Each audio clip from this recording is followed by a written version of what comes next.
হইয়া আমি দেশান। আজকে আপনাদের সাথে শেয়ার করতে যাব একটা ব্যস্ত দিনে আমি কি কি করলাম আর কি কি ব্যস্ততা ছিল আজকের এই দিনে। হ্যালো এভরিওয়ান, আমি জিমিয়া। আজকের একটা নতুন ব্লগে আপনাদেরকে স্বাগতম। মূলত আজকে আমরা যাচ্ছি ইলিশার দিকে, আর ইলিশার এই রোডটা আমার কাছে বেশ ভালো লাগে কারণ ভোলার অন্য রাস্তার তুলনায় এই রাস্তাটা বেশ বড়।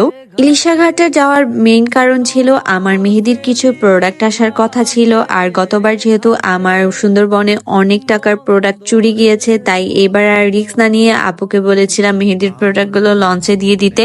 ইলিশা ঘাটে এসে দেখলাম আমাদের লঞ্চ এখনো এসে পৌঁছেনি এবং নদীর অবস্থা খুবই বাজে এবং ভয়ঙ্কর একটা রূপ দেখেছি নদী সেদিন। নদীর এই অবস্থা দেখে আব্বুকে জিজ্ঞেস করলাম নদী এত উত্তাল, তখন এক আঙ্কেল বলছে নদীতে নাকি এখন ভাটা চলছে। ভাটারই যদি এই নমুনা হয় তাহলে জোয়ারের কি নমুনা আপনারাই বলেন। পরদিন ঘূর্ণিঝড় শক্তির কারণে সব লঞ্চ বন্ধ ছিল, শুধুমাত্র সকাল 7টায় মেবি একটা লঞ্চ ছেড়ে এসেছে।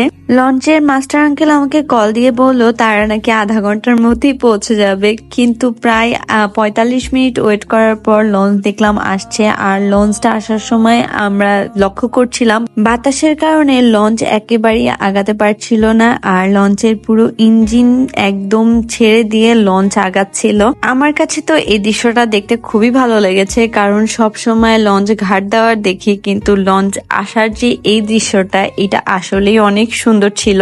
নদীর এই উত্তাল ঢেউটা বারবারই আমাকে ফিল করাচ্ছিল ভোলাতে ব্রিজের কি পরিমাণ দরকার।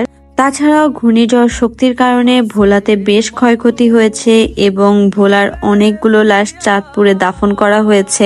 একটা সেতুর কারণে তাদের শেষ ঠিকানাটাও তাদের বাড়িতে হলো না। লঞ্চ থেকে পার্সেলটা রিসিভ করে আব্বুর কিছু কাজের জন্য পৌরসভায় এবং জেলা পরিষদে যাওয়া লেগেছে। এরপর বাসায় আসলাম।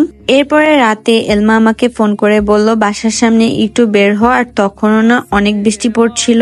আর এলমা এসে আমাকে কি বলল এটা আপনারাই শুনুন। হাই এলমা, আপু বৃষ্টি পড়ে।